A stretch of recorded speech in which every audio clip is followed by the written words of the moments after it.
Welcome back. BRICS Plus commands massive population, economic weight and resource power. But can it act as a unified global bloc? We have Professor Shandre Mugan Thangavelu from Sunway University to tell us more about it. So fairly, the current BRICS Plus controls around, I believe, 45% of the population. With China and India, you already know, they control a large proportion of the population. GDP, I think around 35%. And interestingly, they control 30% of the oil resource, because Nigeria is there, Iran is there.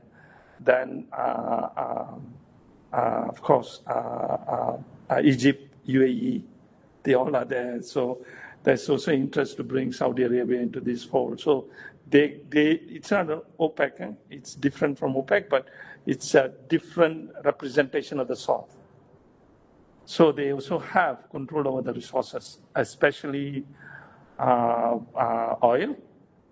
With China coming in and if Indonesia joining them, China and Indonesia controls a large proportion of the essential minerals. Shandra added that control of oil and key minerals boosts BRICS Plus influence and attracts others to challenge Western dominance. However, he said that despite these opportunities, the group faces limitations due to differing political systems and ongoing border disputes. There are opportunities to do that, but at the same time, there's a limitation of how much they can actually do.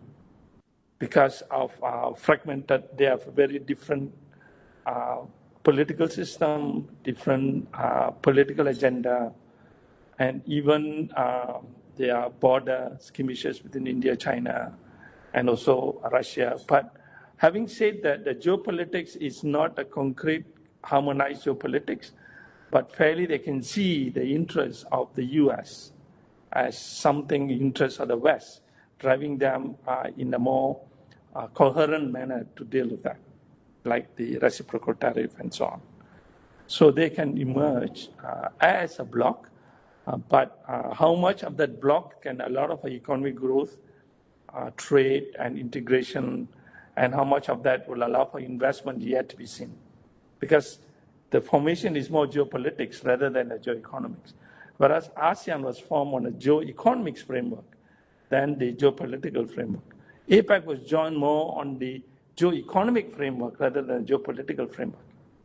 But opportunities arise because there are avenues for, one, different kind of international finance, because Russia has been pushed out of the global international financial framework. So fairly there was some kind of thinking and agreement between China, Russia, and India that they will use ruble for trade. So that kind of dimension can appear as an alternative vehicle currency, alternative form of currency that can be experimented within the BRICS Plus countries.